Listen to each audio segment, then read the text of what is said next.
Baik, Assalamualaikum warahmatullahi wabarakatuh. Perkenalkan nama saya Muhammad Iqbal Farezi dari UPBJJ UT Jakarta. Jadi pada hari ini saya akan mengerjakan tugas dua pemrograman berbasis web, yang dimana tugasnya itu meminta membuat sebuah aplikasi website sederhana untuk pemesanan bahan ajar di UT. Websitenya sendiri ini berbasis WJS sebagai framework utama yang digunakan sebagai pengerjaan. Jadi untuk tugasnya sendiri yang pertama ialah buat dua halaman website yang perlu dikembangkan. Yang pertama ada halaman stok bahan ajar, lalu tracking delivery order atau DO. Strukturnya direkomendasikan seperti ini. Ini seperti biasa sama pada seperti tugas sebelumnya di mana data dummy-nya tersendiri disediakan oleh tutor. Untuk websitenya sendiri saya sudah buat. Langsung saja kita masuk.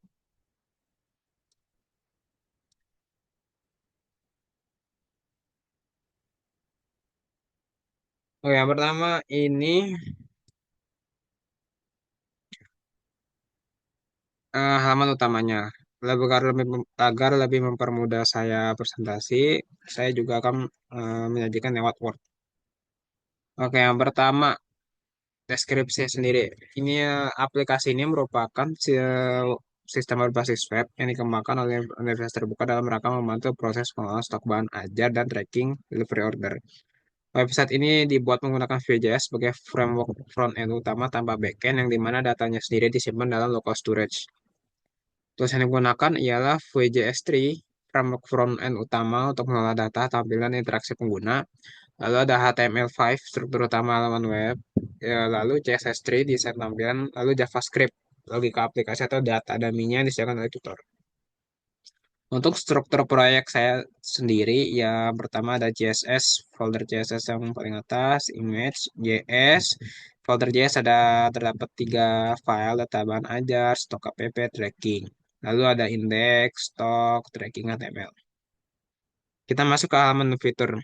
Oke, di halaman utamanya sendiri, indeks HTML menyajikan dua navigasi ya, ala halaman stok bahan ajar dan halaman tracking DO. Kita masuk ke halaman stok bahan ajar terlebih dahulu. Oke, pertama ada table data stock. Ini sesuai ada kode judul, kategori, UT daerah, lokasi rak, quantity, safety, harga, status, lalu catatan, dan action. Status otomatis. Nah, ini fitur yang saya buat sendiri. Yang pertama, kalau misalkan kuantitinya lebih besar daripada safety, maka masuk ke aman. Jika kuantitinya lebih kecil daripada safety, maka stoknya menipis. Jika misalkan itu dua-duanya, misalkan kuantitinya nol, maka kosong akan si catatannya akan berubah jadi warna merah. Tambah data, kita mulai ke tambah data terlebih dahulu. Kode mata kuliah MK 4308. Pengantar sistem informasi. Daerah kita masuk ke yang kosong dulu. Nya R2, C2, ATT. Coba misalkan 0 ya, kosong. Harganya 2000 tambah. Oke, kita bisa lihat di sini. Ini yang data yang baru saya masukkan baru ya.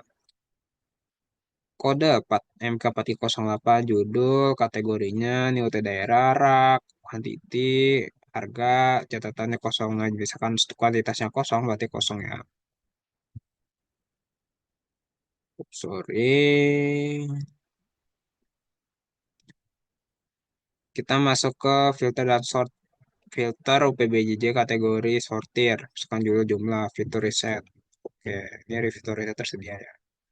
Jakarta riset. Oke, masuk ke default. Jakarta, Surabaya, Makassar, Padang, kadang masuk kosong, dan pasar yang baru kita isi. Kategori MK pilihan, MK wajib, praktikum. Tampilkan yang safety, ukuran dari safety. Tampilkan yang stoknya 0. Oke, nggak ada. 0 ini berarti ya dua-duanya 0. Sort, misalkan judul. Stok, misalkan quantity. Misalkan harga. Oke. Nah, masuk dependent filter. Ini edit data udah ya. Filter kategori hanya muncul setelah BWJ Jakarta. Oke. Selanjutnya kita masuk ke halaman DO atau halaman delivery order. Oke, nomor DO otomatis. Nomor DO otomatis ini maksudnya apa? Jadi ketika teman-teman masuk ke misalkan menambah delivery order baru, jadi nomor DO-nya sendiri udah dibuat otomatis ini. Ini kan dari data dummy-nya sendiri nih, udah masuk ya. 2025-001. Nah, ini baru data yang saya masukkan baru. Ini otomatis nggak bakal sama karena belakangnya akan bertambah satu nilainya. Sorry, maksudnya input angkanya. Sesuai instruksi tugas ya teman-teman. Kita coba, saya akan memperlihatkan misalkan tambah DO baru. Oke, misalkan ini masuk, masuk lagi. Sorry, sorry.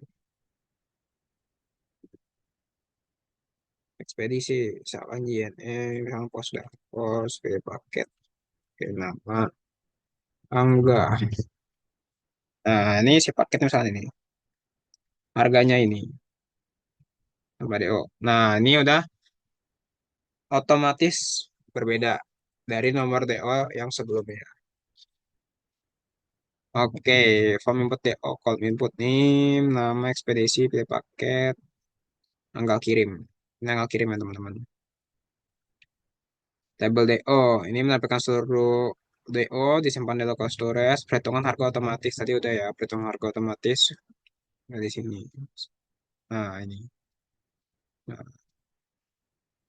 oke, ini menampilkan seluruh data dari delivery order.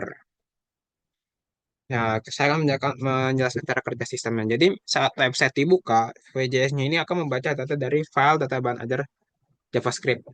Lalu data disimpan sementara di memori VW dan direaktivasi di halaman. Direaktivasi berat, maksudnya ialah yang tadinya tidak eh, aktif menjadi aktif.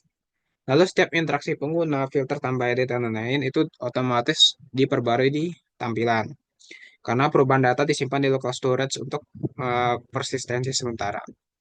Lalu ada tidak ada server atau database eksternal, semua dilakukan di sisi klien. Oke, ini masuk ke diagram alurnya. Jadi misalkan teman-teman ngebuka website ini. Nah, nanti teman-teman pilih nih navigasinya. Ada stok tracking. Kalau misalkan masuk ke stok, ini berisi nanti halaman stok bahan ajar. Nanti VW membuat data dari stok JS, tabel stok tampil. Nanti teman-teman bisa pilih ada filter, sort, edit. Lalu misalkan teman-teman mau memasukkan data baru, nanti disimpan ke local storage. Lalu akan menampilkan status stok aman, menipis, kosong. Lalu misalkan di halaman DO, saya membuat data paket dari JS. Form input DO-nya tampil ini ya. Lalu ada input name, paket ekspedisi. Nah, nanti akan menyimpan DO baru. Nah, nanti akan menampilkan daftar DO tersimpan di local storage juga. Baik, kurang lebih itu saja yang dapat saya sampaikan. Kurang lebihnya mohon maaf. Wassalamualaikum warahmatullahi wabarakatuh.